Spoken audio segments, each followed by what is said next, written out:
आज हम बात करने वाले हैं न्यू एजुकेशन पॉलिसी, जिसको कहते हैं नेशनल एजुकेशन पॉलिसी या न्यू एजुकेशन पॉलिसी, दोनों एक ही है।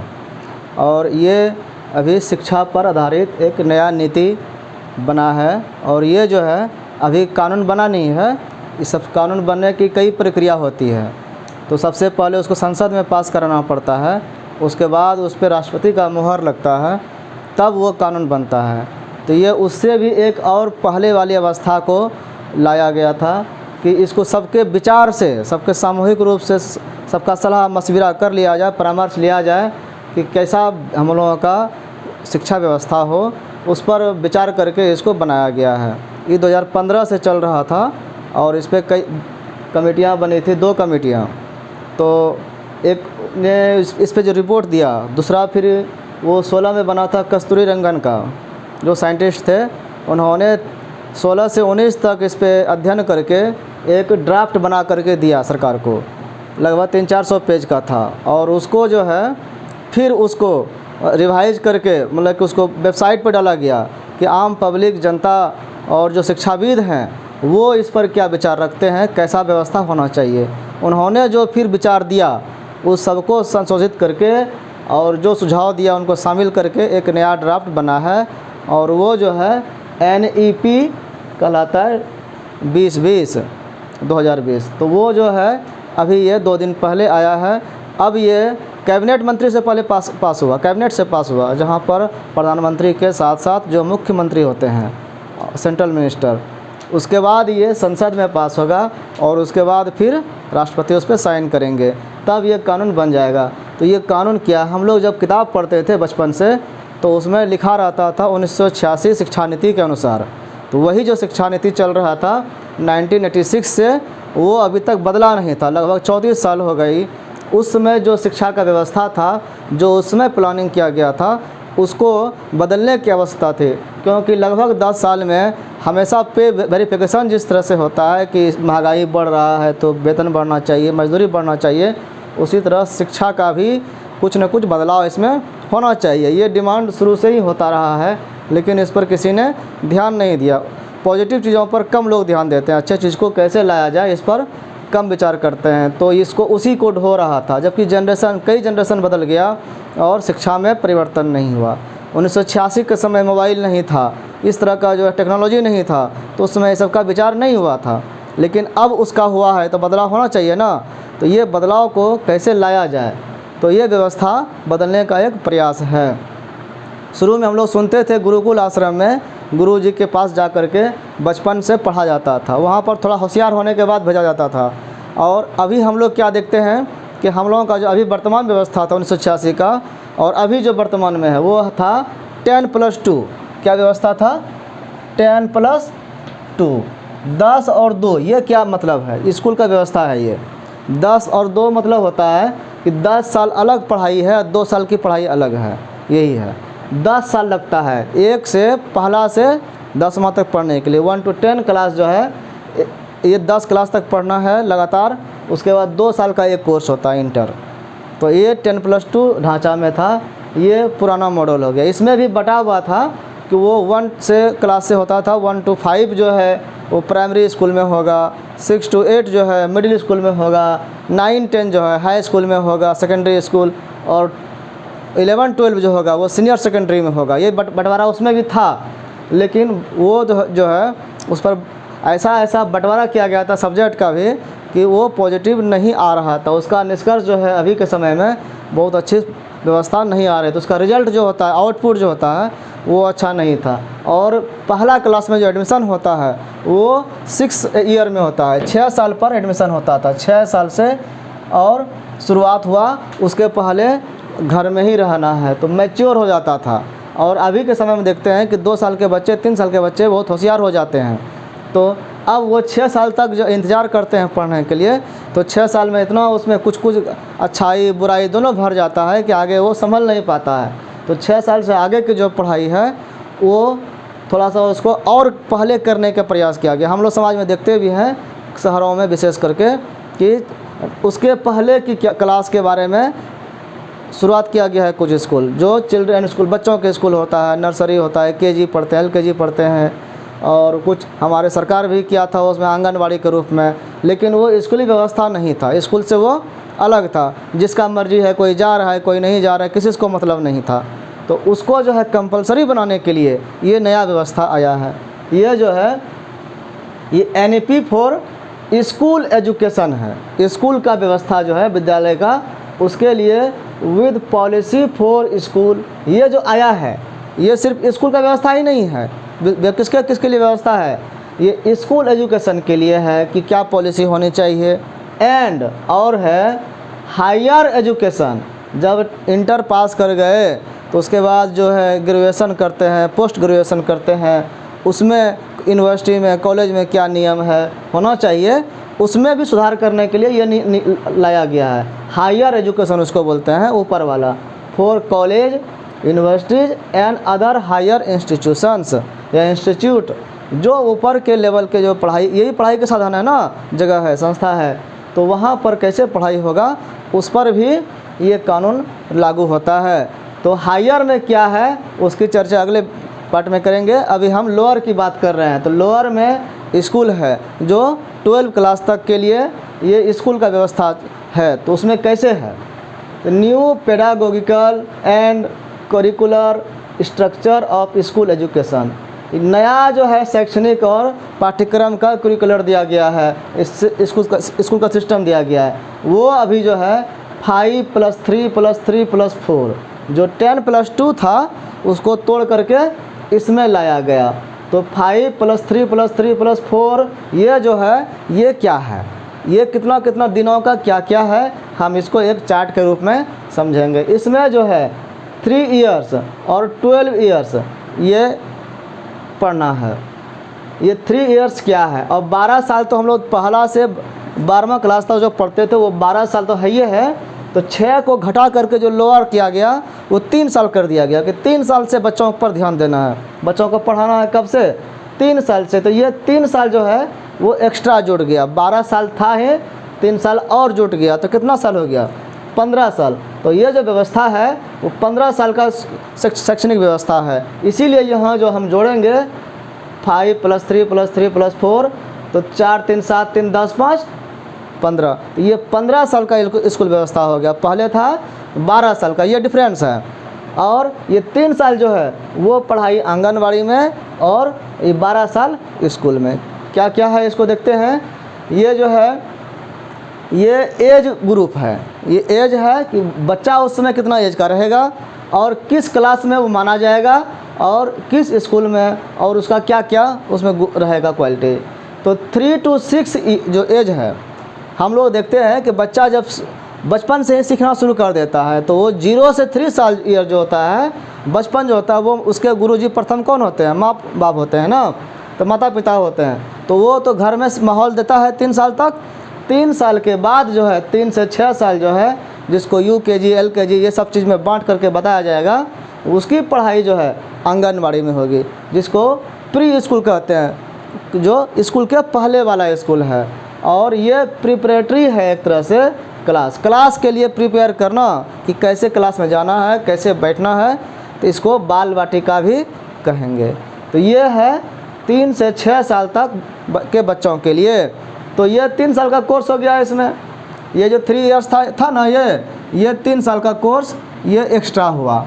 अब जो है उसके बाद जब बच्चा 6 से 8 के बीच में जाएगा, तो 6 से 7 और 7 से 8 2 साल ना हुआ, तो ये 2 साल की पढ़ाई वो क्लास 1 और क्लास 2 में रहेगा। मतलब बच्चा जो पढ़ता था क्लास 1 क्लास 2 में, वो एज वही रहा, लेकिन उसको चूँकि 3 साल पहले से ध्यान दे रहे हैं तो ज़्यादा वो एडवांस होगा बच्चा। तो ये 6 to 8 एज में जो 1 2 क्लास में रहेगा वो प्राइमरी स्कूल में जाएगा। इसको कहते हैं फाउंडेशनल स्टेज बोलते हैं। ये फाउंडेशन एक तरह से है, आधार बनेगा यहाँ पर। ये जो कार्यक्रम है इसमें ECCE early childhood care and education, ये जो बच्चों का जो है उस पर हम लोग कि चाइल्डहुड जो है बचपन का जो प्राथमिक स्टेज है उस पर उसका क्या असर है, उसका कैसे केयर करेंगे, उस पर उसको कैसा शिक्षा देंगे, इसकी बात इस पर किया जाएगा, इस पर ध्यान दिया जाएगा। और shaping the child future, child का फ्यूचर कैसा होगा, उसका भविष्य निर्माण के लिए यहीं पर से ध्यान देना शुरू हो जाएगा। और जैसे 8 साल से 11 साल के बीच में जाएगा तो इसमें जो है वो 3 to 5 क्लास में जाएगा। इस क्लास में जब जाएगा तो वो स्कूल में तो वो प्रिपरेटरी स्टेज कहलाएगा। ये अब प्रिपेयर हो जाएगा।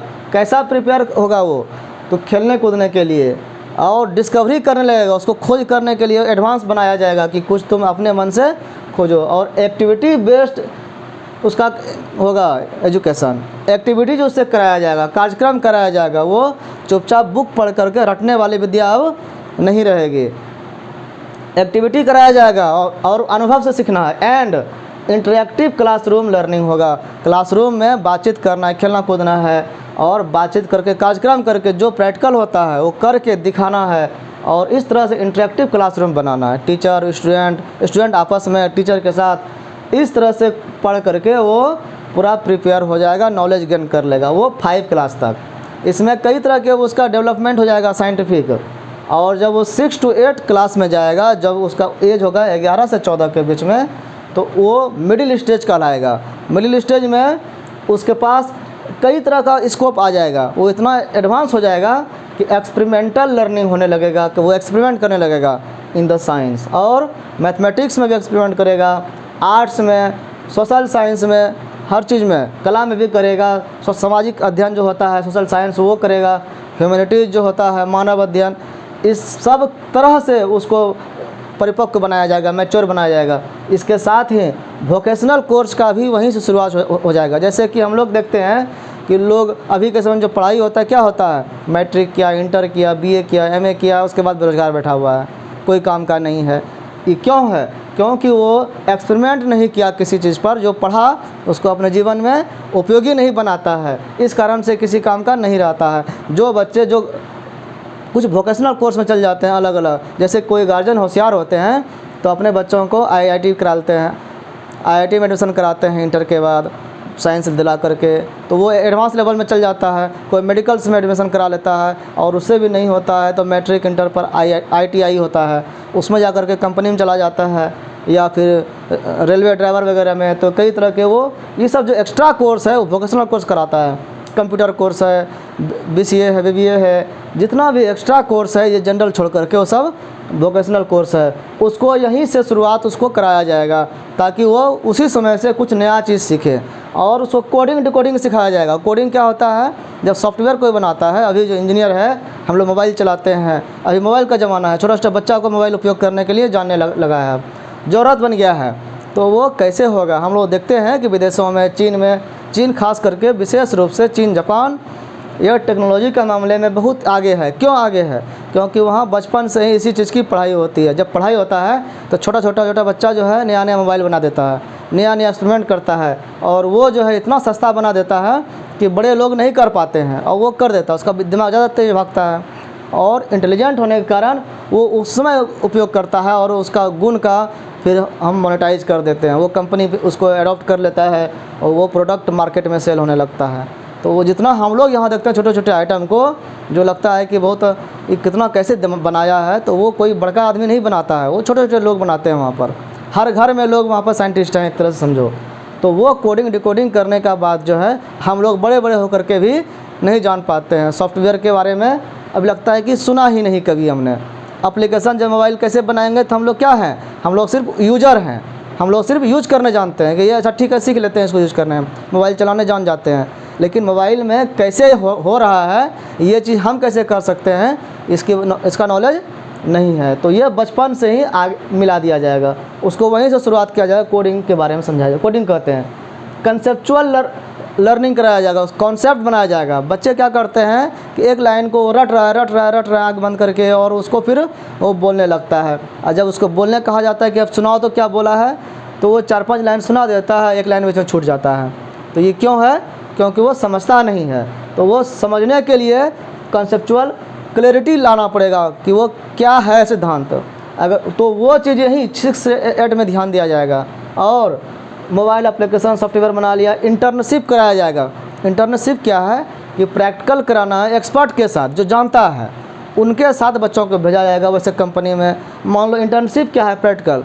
अब इसमें डिजायर्ड है जिसमें मन है, बच्चे को यहाँ पर छूट रहेगा कि वो क्या करना चाहता है। जब उसको यहाँ पर फाउंडेशन बताया जाएगा तो वो एक्टिविटीज़ से उसका इंटरेस्ट पता चलेगा कि वो किधर जाना चाहता है। जिधर जाना चाहेगा, मान लो कि किसी बच्चे को पेंटिंग बनाने का शौक़ है, तो उसको जो एक्सपर्ट पेंटर हैं उनके पास भेजा जाएगा। वो जाएगा वहाँ, लेकिन अटेंडेंस उसका स्कूल में ही बनेगा, उसको अब्सेंट नहीं माना जाएगा। अभी क्या है, हम स्कूल में जाते हैं पढ़ने, उसके अलावा कोई कोर्स करते हैं, उधर चल गए, स्कूल में ऑफ हो गए तो हमारा अब्सेंट हो जाएगा, हमको कोई फ़ायदा नहीं मिलेगा। लेकिन उस समय ये फ़ायदा भी मिलेगा, इंटर्नशिप एक तरह से हो जाएगा, वो अलग सर्टिफिकेट मिलेगा, नॉलेज भी आएगा और उसका उपयोग होगा। तो ये जो है अपने मन से जो हम चाहते हैं पसंदीदा सब्जेक्ट चुनने का गुण जो है, ये उसको बहुत आगे बढ़ाएगा। तो ये यहीं पर से शुरुआत हो जाएगा। यहाँ पर कोई साइंस पढ़ रहा है, कोई आर्ट्स पढ़ रहा है, ये वेरिफिकेशन, ये जो डिफ्रेंशिएशन है ये नहीं होगा कि अलग अलग है। और जब वो 9 से 12 की स्थिति में रहेगा तब जो है स्कूल का सिस्टम बदल जाएगा, सेमेस्टर लग जाएगा वहाँ पर। 9 से 10 जो 4 साल का कोर्स है, इसमें सेमेस्टर लग जाएगा। सेमेस्टर का क्या मतलब होता है, 6 महीने का पार्ट होगा, हर 6 महीने का क्लास होगा, 6 महीने में उसका इवैल्यूएशन होगा, टेस्ट होगा, हर 6 महीना पर एग्ज़ाम होगा। और 6 महीना पर एग्ज़ाम मतलब 4 साल में कितना एग्ज़ाम हुआ, 8 एग्ज़ाम ना हो गया।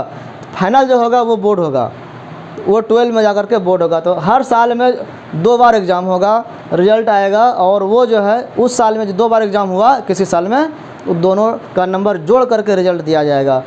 लेकिन किसी को फेल नहीं किया जाएगा, सबको पास किया जाएगा, ग्रेड दिया जाएगा। अब ये नंबर नहीं होगा कितना नंबर आया है, सब पास हो जाएगा, ग्रेडिंग सिस्टम लग जाएगा।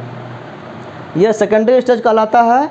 इसमें जो है रिपोर्ट कार्ड बनेगा हर साल में, कि जैसे इंग्लिश मीडियम में अभी होता है ना, एक कार्ड दिया जाता है गार्जियन को कि आपके बच्चों ने इस सब्जेक्ट में इतना इतना इतना नंबर लाया है, मार्कशीट टाइप का, और इनका परफॉर्मेंस ऐसा है। बच्चों का बात ये मानते हैं, टीचर का बात मानते हैं, अच्छे से रहते हैं नहीं रहते हैं, उसका क्या एक पूरा बायोडाटा है वो स्कूल से दिया जाता है, तो रिपोर्ट कार्ड बोलते हैं उसको। तो वो 360 डिग्री रहेगा, मतलब चारों तरफ से मूल्यांकन किया जाएगा कोई बच्चा का, और वो कैसा है। सेमेस्टर जब लागू होता है, अभी जो हम लोगों के यहाँ चलता है देखते हैं, वो पीजी में लगता है। जो एमए क्लास पढ़ता है ना, वहाँ सेमेस्टर चलता है। कई जगह जो है बीए में लग गया है, अभी इंटर में भी नहीं लगा था, अब जो है उसको 9 से लागू करने की प्रयास है। और वो जब लगेगा तो सेमेस्टर में मान लो 100 नंबर का कोई एग्ज़ाम है, तो 100 नंबर का एग्ज़ाम टोटल थ्योरी नहीं होता है, 70 का होगा, 30 का प्रैक्टिकल होगा। उसमें 5 नंबर हो गया कि अटेंडेंस रोज़ आ रहा है, 5 नंबर हो गया कि उसका बिहेवियर कैसा है, मार झगड़ा लड़ाई नहीं करता है, सबसे प्रेम से रहता है कि नहीं रहता है, और साफ़ सुथरा है कि नहीं है, कितना काम करता है, स्टडी पर कितना ध्यान देता है, इस सब चीज़ से भी नंबर मिलेगा। तो उसको असेसमेंट कहते हैं। असेसमेंट कौन कौन करेगा, 3 आदमी करेगा, 3 तरह के लोग। एक तो टीचर तो देखेगा ही, उसके बाद उसके सहपाठियों से कहेगा, ये विद्यार्थी है, कहेगा इसका तुम लोग मूल्यांकन करो, बताओ इसको कितना नंबर देना चाहिए। अब सब लोग अपने से उसका मूल्यांकन करके देखेगा कि इसका कितना गुण है, वो नंबर उसको दिया जाएगा। उसके बाद कुछ नंबर रहेगा, उसको खुद कहेगा कि तुम अपना जो पढ़ाई किया साल 6 महीने का, अब तुम सोचो कि तुम अपने को कितना नंबर देते हो।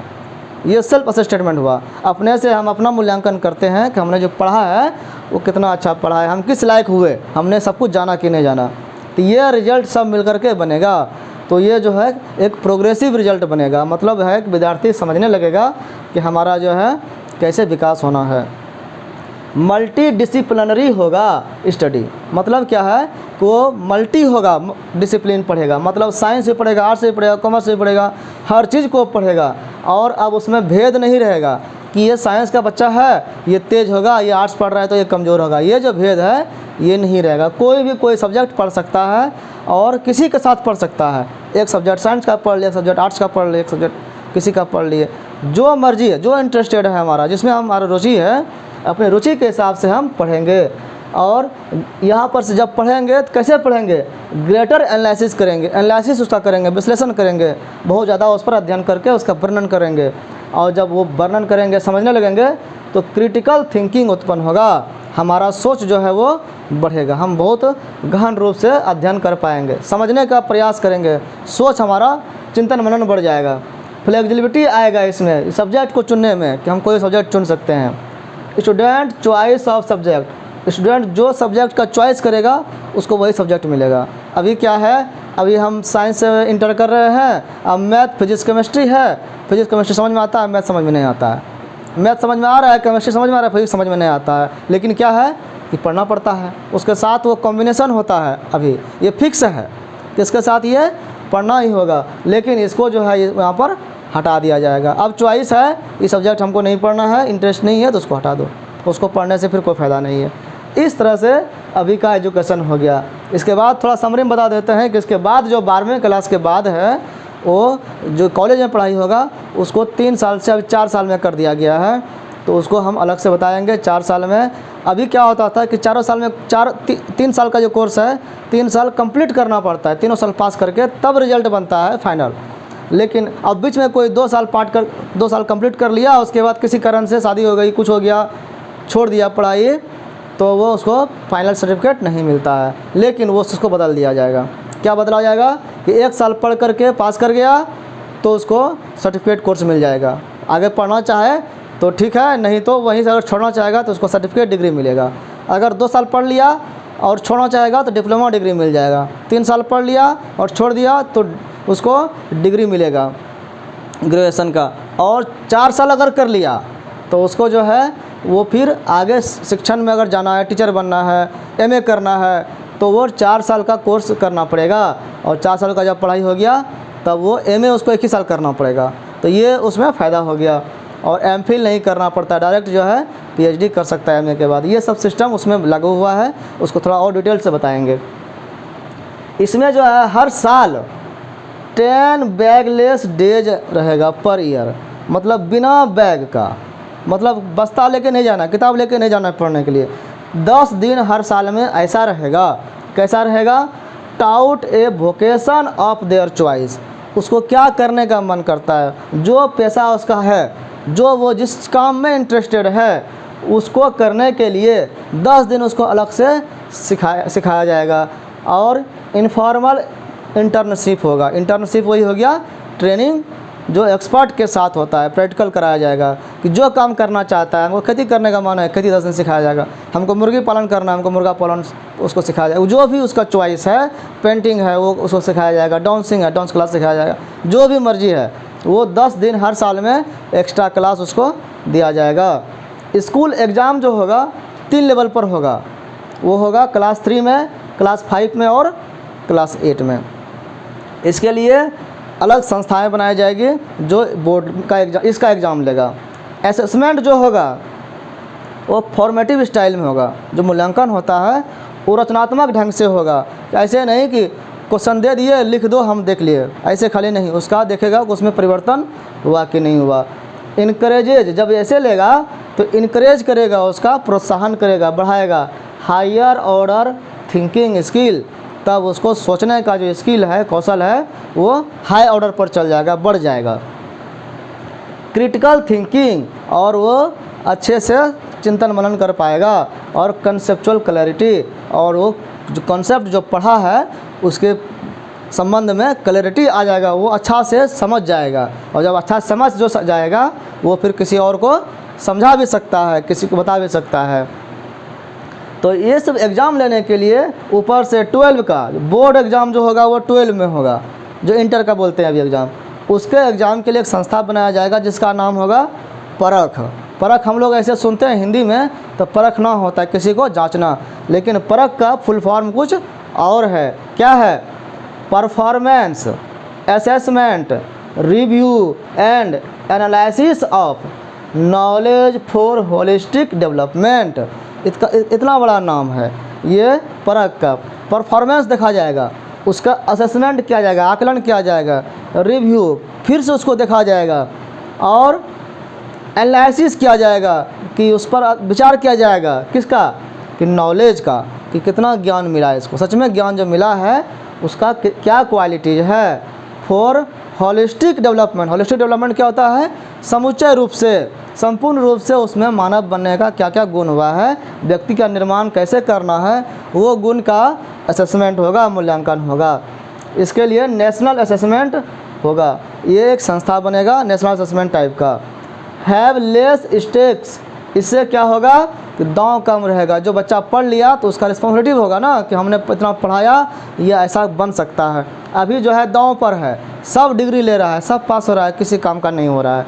तो और जो है जब बोर्ड का एग्ज़ाम होगा तो उसमें फेल तो करेगा नहीं, सबको ग्रेड मिलेगा।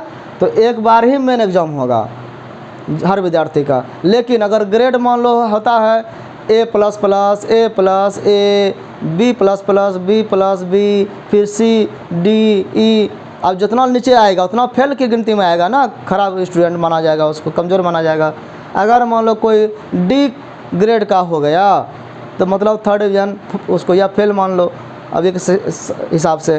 तो अगर D ग्रेड का है, वो संतुष्ट नहीं है, उसको लगता है कि हमने अच्छा पढ़ा था और हमारा मूल्यांकन ठीक से नहीं हुआ, या हम उसको कुछ प्रॉब्लम हो गया उस समय, तो एक बार उसको मौका मिलेगा कि ठीक है एक बार तुम 1 टाइम जो मिलेगा इम्प्रूवमेंट एग्ज़ाम देने के लिए, अगर वो चाहे तो एक बार वो इम्प्रूवमेंट एग्ज़ाम भी दे सकता है। और अगर वो दे दिया तो उसमें जो रिज़ल्ट आएगा वो फिर प्रभावी होगा।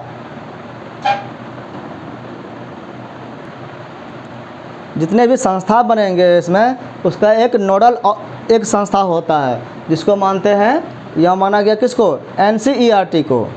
NCERT जो है नोडल रहेगा, ये फॉर्म करेगा। अभी NCERT है यहाँ पर, वो करेगा NCPF ECCE, इसकी रचना करेगा। तो ये क्या है, NCPF ECCE, इसका फुल फॉर्म क्या है, ये है national curricular and pedagogical framework for early childhood care and education. ये है, ये किसके लिए है, फॉर है अर्ली, प्रारंभिक रूप से जो बचपन है, चाइल्ड है, उसका केयर करना और शिक्षा करना। इसके लिए एक नेशनल राष्ट्रीय स्तर पर बनेगा करिकुलम, उसका एक पाठ्यक्रम बनेगा, और पेडागोगिकल किसके लिए, शैक्षणिक के लिए, शिक्षा के लिए फ्रेमवर्क बनेगा, एक ढांचा, एक ऐसा ढांचा बनाया जाएगा जो पूरे देश में लागू होगा। जैसे कि NCERT का पूरा देश में है, उसी तरह से इसका भी एक बनेगा, ये पूरा देश का एक फ्रेमवर्क बनाएगा और वो बचपन को देखेगा। बचपन को मतलब वो चाइल्ड का जो था उसका वो डिज़ाइन करेगा कि कैसे बुक होना चाहिए, कैसे पढ़ाना चाहिए, कैसे टीचर वगैरह होना चाहिए। इस पर हम लोग थोड़ा और देखते हैं, इसका कार्यान्वयन कैसे कौन करेगा, ये जो सिस्टम बनेगा इसको कौन कौन चलाएगा, इसका गवर्निंग बॉडी कौन होगा, कौन इसको देख रेख करेगा। MHRD है, मानव संसाधन विकास मंत्रालय, WCD है, महिला एवं बाल विकास मंत्रालय, HFW है, स्वास्थ्य एवं परिवार कल्याण मंत्रालय, जनजाति मामलों के मंत्रालय जो ट्रैवल अफेयर्स होता है। ये सब संयुक्त रूप से सब मिलजुल करके ये काम करेंगे, एक विभाग का ये काम नहीं होगा, क्योंकि बचपन से को बनाना है, नागरिक बनाना है, तो ये सबका दायित्व होता है, तो सब मिलजुल के काम करेंगे। अब ये काम आसान नहीं है, सब विभाग जो है अलग अलग होता है, सबके बीच कोऑर्डिनेशन बनाना ये बड़ा काम है। अब इससे फ़ायदा क्या है, breaking of the strict division of stream, break हो गया, टूट गया। अब इस कानून से जब बन जाएगा तो डिवीज़न जो है एकदम कड़ा डिवीज़न, वो स्ट्रीम का, स्ट्रीम क्या है, एक धारा है, एक है साइंस, एक कॉमर्स, एक है आर्ट्स। साइंस वाले को अलग अलग तीनों है, साइंस वाला इसमें नहीं, इसमें ये इसमें नहीं आ सकता है, सबका अलग अलग ग्रुप है, अलग अलग सब्जेक्ट है। तो ये जो है इसको तोड़ दिया गया। एंड डिपार्चर फ्रॉम, डिपार्चर होता है वहाँ से चला जाना, किससे, सिलॉस मेंटलिटी, एक मेंटलिटी हमारे समाज में बनी हुई थी, सिलॉस, भूमिगत, एकदम से वो गया गुजरा, ऐसा मेंटलिटी बना हुआ था। क्या बना हुआ था कि जो साइंस पढ़ते हैं वो तेज होते हैं और जो आर्ट्स पढ़ता है वो कमज़ोर होता है। ये क्यों माना गया, क्योंकि ज़्यादातर लोग जो है साइंस तेज वाला साइंस पढ़ने लगा, उसको मेडिकल इंजीनियरिंग में जाना था, और जिसको थोड़ा होता है मैथ हमको पढ़ने में प्रॉब्लम हो रहा है, ज़्यादा दिमाग लगता है, तो कमज़ोर लोग उससे भागते थे। तो इसके कारण जो है एक तरह का भेदभाव होने लगा। तो भेदभाव जो है ये तो गलत मेंटलिटी था ना, हर चीज़ में कुछ ना कुछ गुण होता है, हर चीज़ पढ़ करके कोई भी कुछ बन सकता है। तो ये जो था, इस मेंटलिटी का अब तोड़ हो गया। क्यों? क्योंकि अब साइंस जो पढ़ रहा है और आर्ट्स जो पढ़ रहा है उसमें अंतर नहीं रहेगा। साइंस जो पढ़ रहा है एक सब्जेक्ट उसको अच्छा लग रहा है, एक सब्जेक्ट आर्ट्स का अच्छा लग रहा है। हम बहुत सारे स्टूडेंट को जानते हैं जो साइंस का है लेकिन उसको हिंदी पढ़ने में बहुत अच्छा लगता है, ज्योग्राफी पढ़ने में उसको बहुत इंटरेस्ट आता है। लेकिन साइंस है वो ज्योग्राफी पढ़ नहीं सकता, इंटरेस्ट से पढ़ रहा है लेकिन उसका नंबर उसको नहीं ना आता है। अब वो पढ़ सकता है, एक सब्जेक्ट फिजिक्स पढ़ लिया, एक सब्जेक्ट ज्योग्राफी पढ़ लिया, उसको जो मर्जी आएगा वो पढ़ सकता है।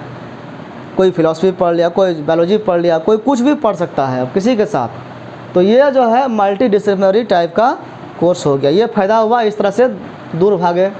Introduction of vocational courses, vocational course जो था वो मैट्रिक के बाद जो चालू होता था उसको नीचे लाया गया विद एन ऑन इंटर्नशिप, और इंटर्नशिप के साथ में प्रैक्टिकल के साथ कराया गया। अभी जो कराया जाता है इंटर्नशिप भी नहीं होता है, कंपनी में जाके करना पड़ता है। और ये जब करेगा तो स्किल इंडिया मिशन जो चल रहा है भारत सरकार का कि हर बच्चे को स्किल से डेवलप करना है, हर बच्चे में कुछ ना कुछ गुण भरना है, क्वालिटी देना है, उसमें ये मदद करेगा।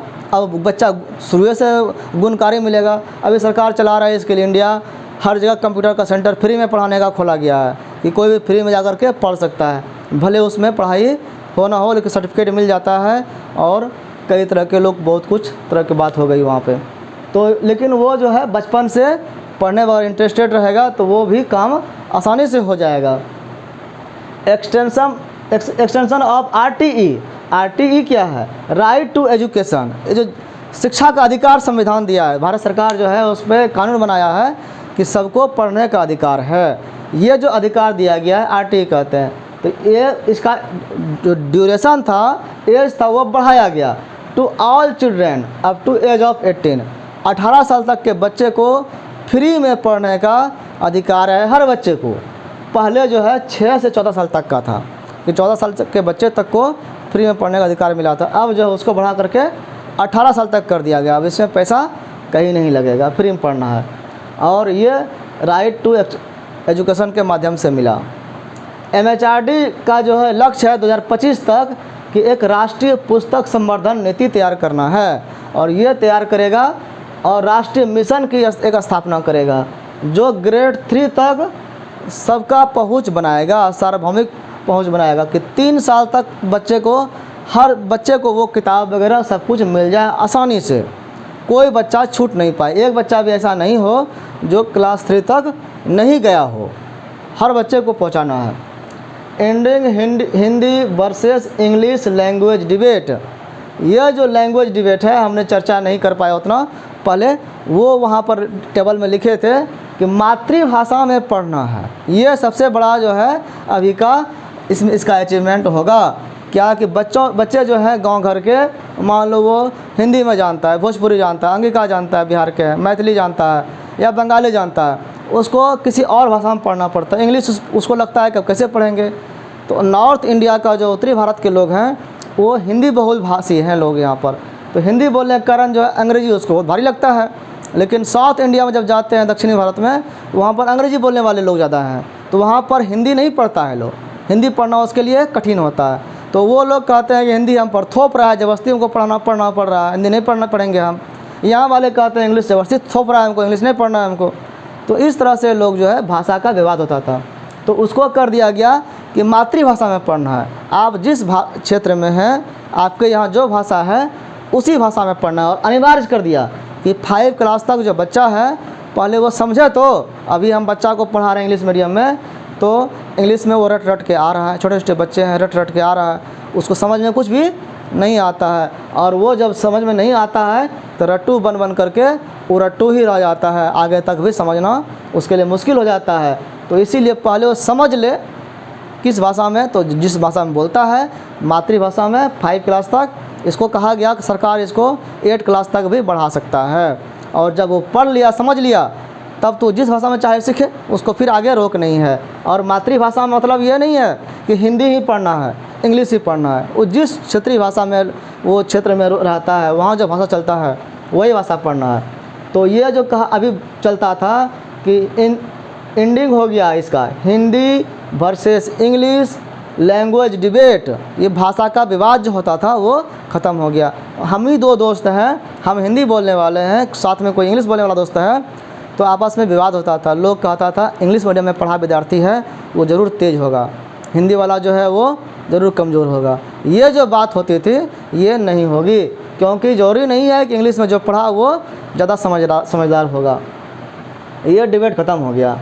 तो लेकिन ये सब जो जरूरी है, कुछ इसके लिए आवश्यक है। क्या है? जैसे हम लोग देखें यहाँ पर कि कई विभाग है, तो need for cooperative federalism, cooperative होना पड़ेगा।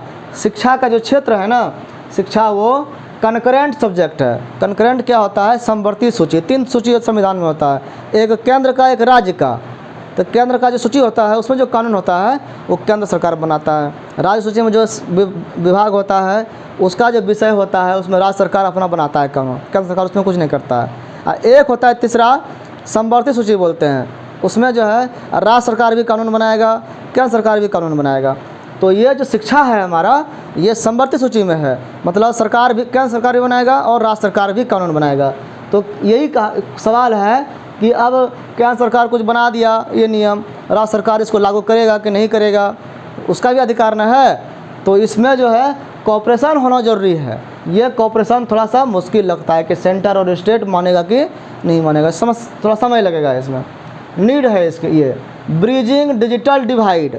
अब डिजिटल डिवाइड से पढ़ाई होगा, ऑनलाइन पढ़ाई होना है। सबके पास जो है अनइक्वल एक्सेस है, सबके पास समान पहुंच नहीं है। अब डिजिटल टूल मोबाइल है, लैपटॉप है, ये सबके पास एक समान पहुंच नहीं है। पैसे वाले हैं जो चाहे मोबाइल ले ले, जो चाहे टैबलेट ले ले, जो चाहे लैपटॉप ले लिया, लेकिन गरीब के घर में नहीं है, तो वो कैसे पढ़ेगा?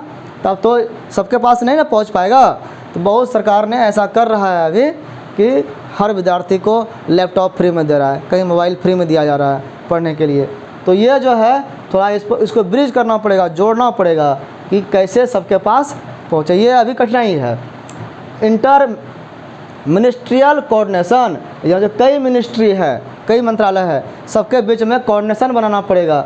एजुकेशन मंत्रालय है, स्किल मंत्रालय है, लेबर मिनिस्ट्री है, तो ये सब के बीच में अलग अलग मंत्री होने के कारण इसका विचार एक जैसा नहीं होता है। तो वो कैसे मिलेगा इस पर भी विचार करना पड़ेगा। और कुछ बात है, स्कूल के पाठ्यक्रम और अध्यापन कला में सुधार होगा। अब जब इस तरह के शिक्षण संबंधित तो अलग अलग बुक लिखा जाएगा, क्या क्या पढ़ना चाहिए अभी के समय में, तो पाठ्यक्रम अब बदलेगा। तो ये जो है पाठ्यक्रम और अध्यापन कला कैसे पढ़ाना है, इसको भी अभी सुधारा जाएगा। अभी का जो पढ़ाई है वो बहुत अच्छा नहीं है, तो इसमें सुधार होगा। अनुभवात्मक शिक्षण होगा, अनुभव से शिक्षा पाया जाएगा, रट करके नहीं। और पसंदीदा विषय पढ़ा जाएगा। अब जो विद्यार्थी पढ़ना चाहे वही पढ़ेगा।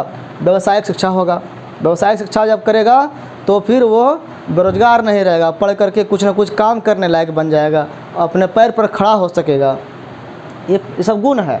बहुभाषावाद और भाषा की ताकत का पता चलेगा। एक बच्चे जो हैं वो 3 भाषा पढ़ सकेगा।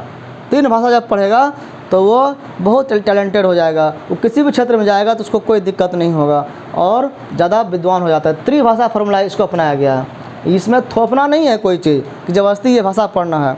3 भाषा कोई भी पढ़ो, मातृभाषा है, राष्ट्रीय भाषा है, और कुछ पढ़ना है वो पढ़ो। इंग्लिश को छोड़ा नहीं गया है, इंग्लिश को सब्जेक्ट के रूप में आप पढ़ सकते हैं, भाषा के रूप में नहीं।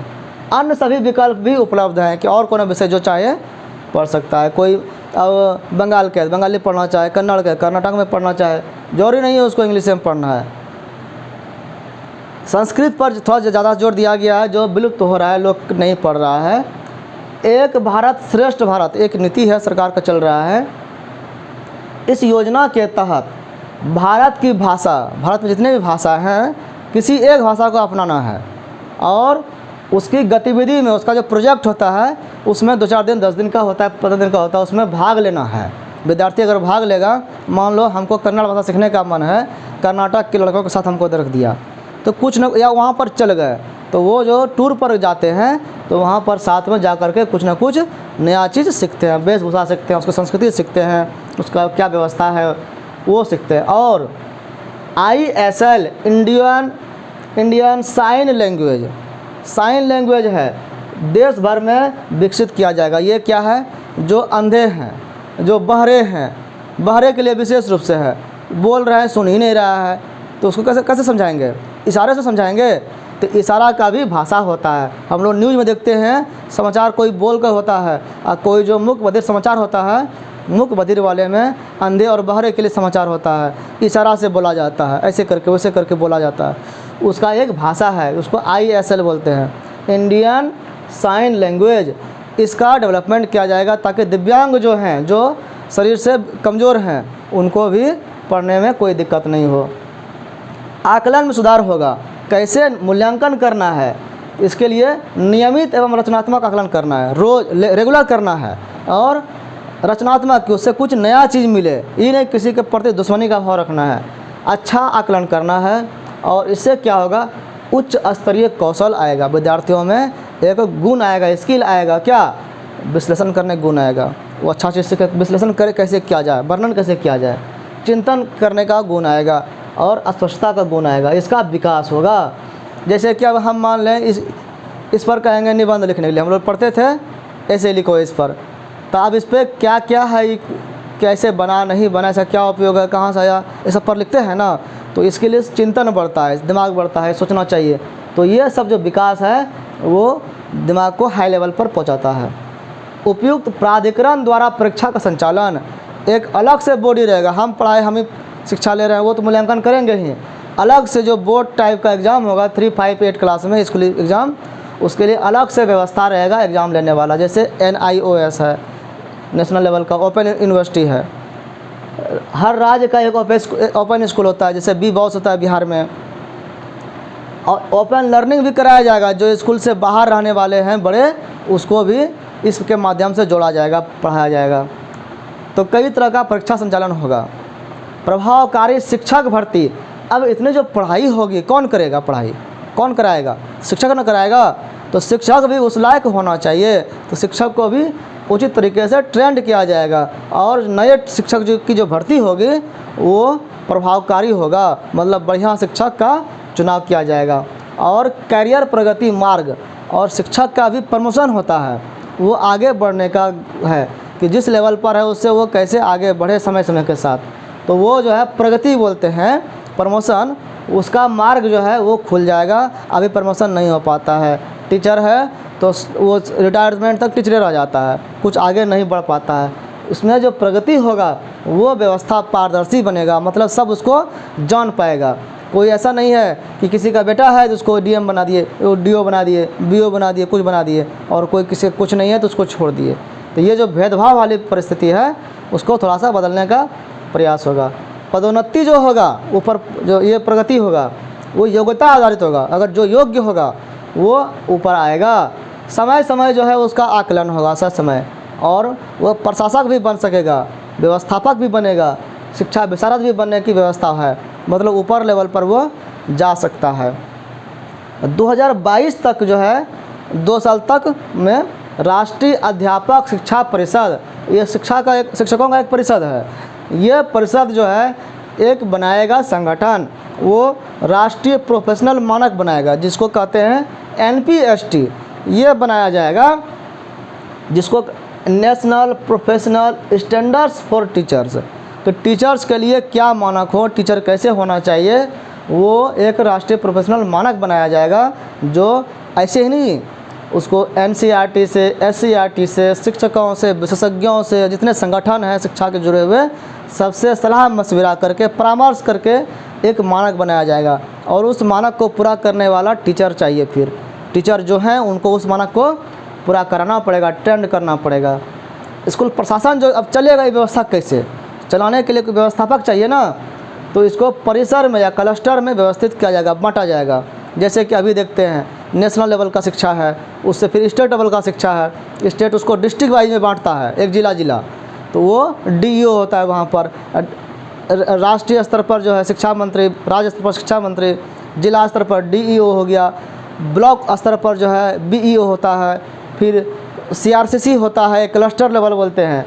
तो वो अभी भी है, लेकिन बहुत अच्छा ढंग से काम नहीं कर पा रहा है, तो उसको व्यवस्थित किया जाएगा।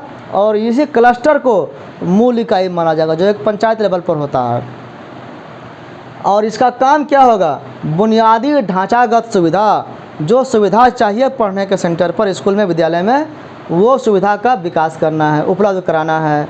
शैक्षणिक पुस्तकालय, हर विद्यालय में पुस्तकालय हो, जो पढ़ना है वो बुक का सामग्री होनी चाहिए वहाँ पर।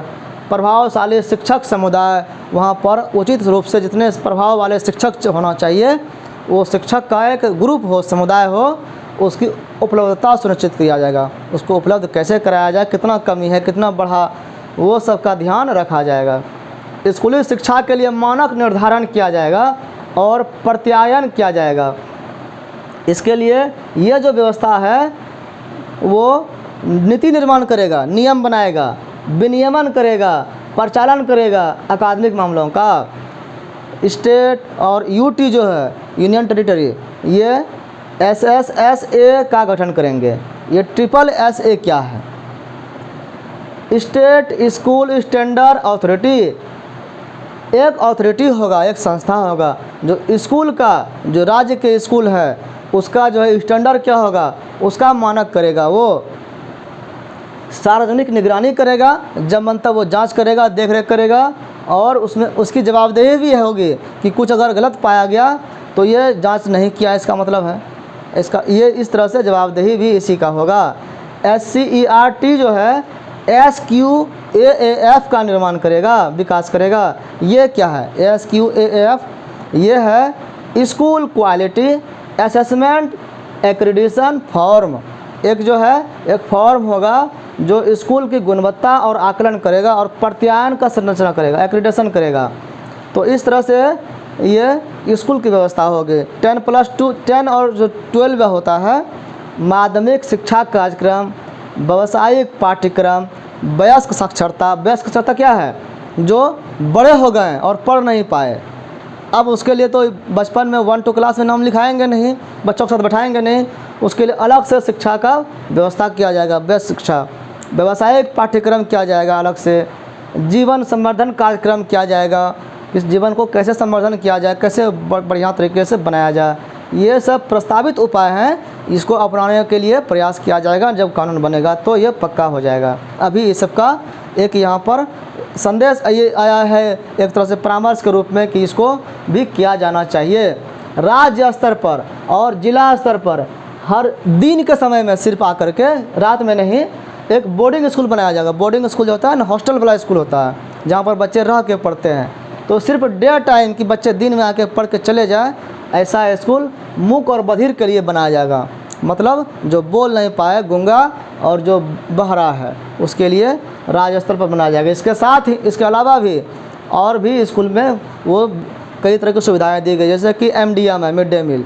मिड डे मील खाना जो है एक बार खाना खिलाया जाता है, उसके साथ ही वहाँ पर उसको ब्रेकफास्ट के लिए फल वगैरह, दूध वगैरह दिया जाएगा, ताकि उसको किसी तरह के माल न्यूट्रिशन नहीं हो सके, कुपोषण का शिकार नहीं हो सके।